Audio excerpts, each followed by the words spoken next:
Okay, now that game week one of the Premier League is completed, now I can give you my prediction of the top 10 in the Premier League this season. I wanted to make an informed decision. I wanted to watch them before I make the top 10 prediction. And the number one will actually surprise you. So just hold on. In 10th, I have Brentford. Brentford, managed by Keith Andrews, this season they didn't sell a lot of their players, and they got some good players like Sangari. So I think Brentford finishes 10th this season. In ninth, Newcastle. Newcastle have sold a number of their players, but I do think they still have quality in that squad. And why they won't be making the Champions League place, they'll be finishing ninth this season, which for me is an achievement after the selling a whole lot of their players. In eighth, I go Villa. Now, Villa is another team that have sold their players, a lot of them. And how do you qualify for the Champions League and sell all your players? Even Oli Watkins want to go, but they have a good manager called Unai Emery, and I really rate him very high. So with Emery at the wheel, I think Villa would finish eighth. No Champions League for them this season as well. In seventh, I go Bournemouth. Bournemouth because Bournemouth is just a well-run club. I know they have lost Iraola, but they have gotten Marco Rosa, and Marco Rosa is a very good manager too. And he plays similar football to Iraola. He plays similar football to him, and I think the team has good players, and they're just going to click and continue. In sixth, I go Liverpool. Liverpool are in a transitional period, and I don't think they have signed enough players as much as they would need. I think Liverpool actually do need midfielders, and Liverpool need attackers. And Liverpool hasn't signed, you know, anyone who really, improves them with Isak and White misfiring. I think only Gapo is a potent attacker in that team, and even the Liverpool fans do not like him. You look at the players they are being linked to. Minte cannot replace Salah, and what's his name? Bakola. Bakola cannot. He doesn't even play the Salah position, so he's not even a Salah replacement. But he would do well in the Premier League, but I don't think he gives them that edge like Luis Diaz gave them. And so Liverpool for me finishes sixth. And in fifth, I go Tottenham. Tottenham has done incredible business, especially in midfield. They signed a number of good midfielders, but I do think that De Zerbi would still find it a little bit harder, but they will be qualifying for the Champions League because going from relegation fight to finishing fifth, that will be a massive improvement for them. And with the midfield they have, I think, yeah, they're a solid team and they can finish fifth. In fourth, I'll go Man City.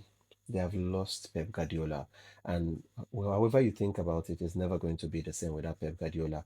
Enzo Maresca is a good coach, but the team, having been with Guardiola for about 10 years, they will feel, that edge will be lost, and there will be a little bit change in tactics that they are not used to, and they will struggle in matches this season. And I think City finishes fourth. In third, I'll go Chelsea.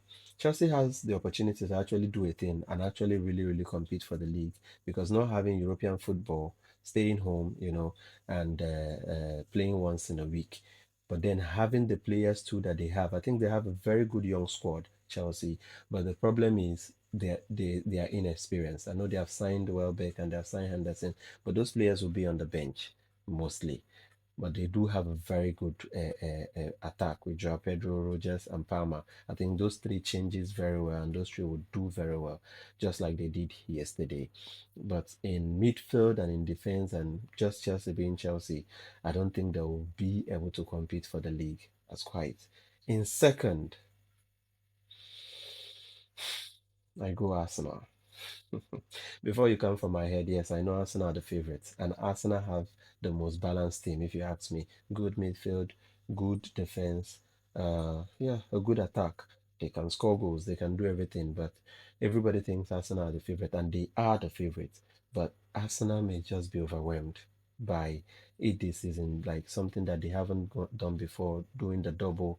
You know, Arsenal may not be able, since everybody thinks they are going to win it, it may just be too much for them this season. And somehow I see Arsenal finishing second.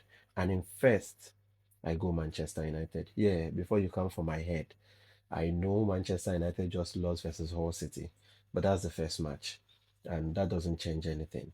Manchester United have a good squad, and with the new midfielders, if they gel and the attack, I think the attack would is very good. In defense, Manchester United are not great, but I think Man United will score more than they concede with players like Cunha, Sesko, Bremo, Bruno Fernandes. That team is very fluid, has a very good attack that can attack, score goals more than this. And with Baleba coming, giving that midfield legs, I think Manchester United are going to surprise everyone. I think this is the season. This is the season that Manchester United do a thing and actually be Premier League champions again after 13 years.